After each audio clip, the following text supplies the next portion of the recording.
പോയി. പക്ഷേ M T നമ്മുടെയൊക്കെ മനസ്സിൽ ഉണ്ടാകും, മലയാളി മനസ്സിലുണ്ടല്ലോ.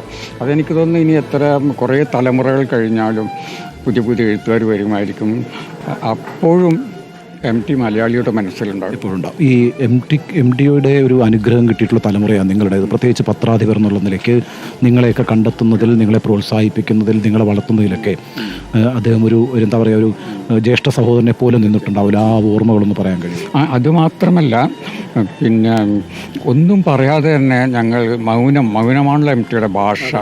ഞങ്ങളെ പ്രോത്സാഹിപ്പിക്കും, എൻ്റെ തലമുറയെ പ്രോത്സാഹിപ്പിക്കും. ഞങ്ങളൊക്കെ വളരെ ചെറുപ്പം, 25 വയസ്സൊക്കെ ഉള്ള ആളുകളാണ്. അപ്പോൾ ഞങ്ങളെ പ്രോത്സാഹിപ്പിക്കുകയും ഞങ്ങൾക്ക് വഴികാട്ടുകയും ചെയ്തിരുന്നു. അപ്പോൾ മറ്റൊരു കാര്യം, ഞാൻ എപ്പോഴും എം ടിയോട് അക്കാര്യത്തിൽ നന്ദിയുള്ളവരാണ്. അതായത് ഈ ആധുനികത എന്നുള്ളത് നമ്മുടെ ഭാഷയിൽ വന്നത് പിന്നെ മാതൃമ ആഴ്ചപ്പതിപ്പിൽ കൂടിയാണ്. മാതൃമ ആഴ്ചപ്പതിപ്പാണ് അതിനുള്ള വാതിലുകൾ തുറന്നിട്ടത്. അപ്പോൾ എം ടിയുടെ സ്ഥാനത്ത് മറ്റൊരു പത്രാധിപരായിരുന്നെങ്കിൽ ഒരുപക്ഷെ അത് ചെയ്യില്ലായിരുന്നു. അങ്ങനെയാണെങ്കിൽ ഞങ്ങളിൽ പലരും ഉണ്ടാവില്ലായിരുന്നു, എഴുത്തുകാരുണ്ടാവില്ലായിരുന്നു ഞങ്ങൾ. അല്ല, അത് എം ടിയുടെ ചിന്തയും അത്ഭുതകരമായ വായനയാണ്.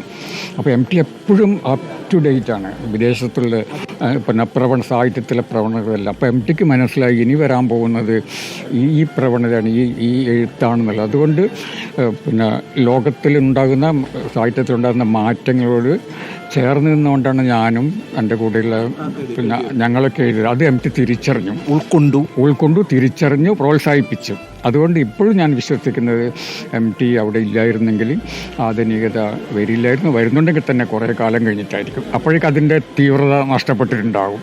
യഥാർത്ഥത്തിൽ എം ടിയുടെ ഒരു കപ്പ് ഓഫ് ടീ ആയിരുന്നില്ല നിങ്ങളുടെ സാഹിത്യം, എന്നാൽ എം ടിക്ക് അത് മനസ്സിലായി എന്നുള്ളതാണ്. തിരിച്ചറിഞ്ഞു എന്നുള്ളത് മാത്രമല്ല, എം ടി പെട്ടെന്ന് ആളുകളെ എഴുത്തുകാരനെ മനസ്സിലാക്കും.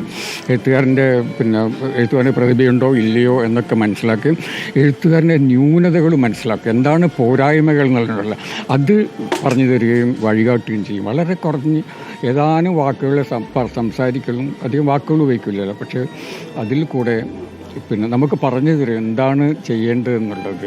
ഈ എം ടിയുടെ സ്വാധീനം ഉണ്ടാകരുത് എഴുത്തിൽ എന്നൊരു നിർബന്ധം ഉണ്ടായിരുന്നു ജീവിതത്തിൽ? ഇല്ല, എനിക്കുണ്ടായിട്ടില്ല. എനിക്ക് സ്വാഭാവികമായിട്ട് നമ്മുടെ സാഹിത്യം മാറുന്നു, ഭാഷ മാറുന്നു, ആഖ്യാന ശൈലി മാറുന്നു. അപ്പോൾ അങ്ങനെ അപ്പോഴും മാറണം. എം ടി എഴുതിയ പോലെ ഞാൻ എഴുതിയിരുന്നെങ്കിൽ ഞാനുണ്ടാവില്ല. പക്ഷേ സൂക്ഷ്മമായ വായനയിൽ എൻ്റെ എഴുത്തിൽ എല്ലായിടത്തും എം ടി ഉണ്ട് എന്നുള്ളതാണ് പ്രശ്നമാണ്. മലയാളത്തിൽ അതുണ്ട്, എവിടെയെങ്കിലും എം ടി ഉണ്ടതില്ലേ. പക്ഷേ നമുക്ക് പൂർണ്ണമായിട്ട് എം ടി അനുകരിക്കാൻ സാധിക്കില്ല, നമ്മൾ വിചാരിച്ചാലും സാധിക്കില്ല. അങ്ങനെയുള്ള ഒരു എഴുത്താണ് എം ടിയുടെ. അത് ഓരോ വാക്കും അതിൻ്റെ ധ്വനി, അതൊക്കെ ഒരു ഭാഷ എന്നുള്ളത്, എഴുത്ത് എന്നുള്ളത് എം ടിക്ക് ഒരു ധ്യാനമായിരുന്നു. ഒരുപാട് സമയമെടുത്തുകൊണ്ടാണ്. എത്ര കഥകൾ കഴിഞ്ഞ 10-20 വർഷമായിട്ടൊരു കഥ എഴുതിയിട്ടില്ല. വേണമെങ്കിൽ എത്ര എഴുതാമായിരുന്നു അല്ലേ.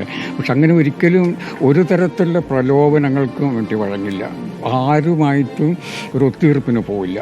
അതൊക്കെയാണ് നമ്മുടെ എഴുത്തുകാർക്ക് ഗുണപാഠമായി നിൽക്കേണ്ടത്. കാരണം ഇന്ന് പലപ്പോഴും നമ്മൾ പ്രലോഭനങ്ങൾക്ക് വഴങ്ങിപ്പോകുന്നുണ്ട് അല്ലേ, അത് വിപണിയുടെ സ്വാധീനത്തിന് വഴങ്ങിപ്പോകുന്നുണ്ട്.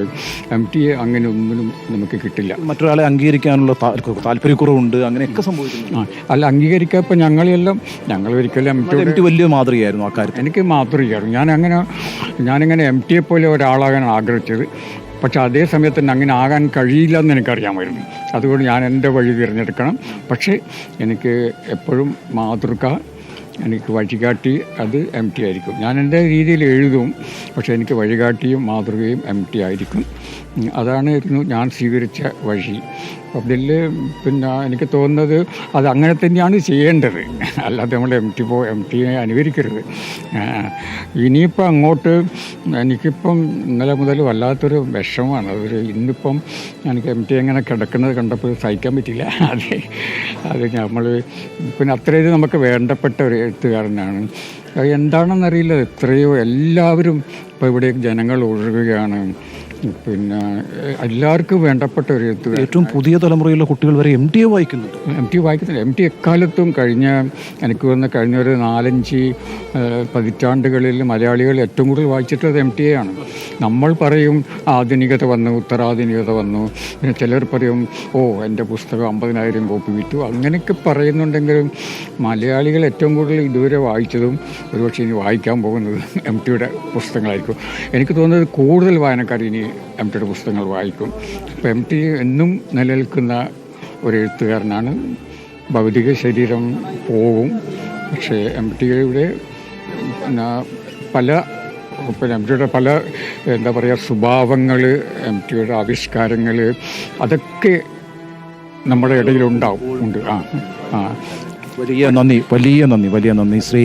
എനിക്ക് കൂടുതൽ പറയണമെന്നുണ്ടായിരുന്നു, പക്ഷേ സംസാരിക്കാനൊരു ബുദ്ധിമുട്ടുണ്ട്. ഇപ്പം ഞാൻ കുറച്ചുകൂടി സംസാരിച്ചു. ആദ്യം വന്നപ്പം കുറച്ച് ബുദ്ധിമുട്ടായിരുന്നു സംസാരിക്കാൻ. ഞങ്ങൾക്കത് മനസ്സിലാവും. വലിയ സന്തോഷം തോന്നുന്നു കേട്ടോ.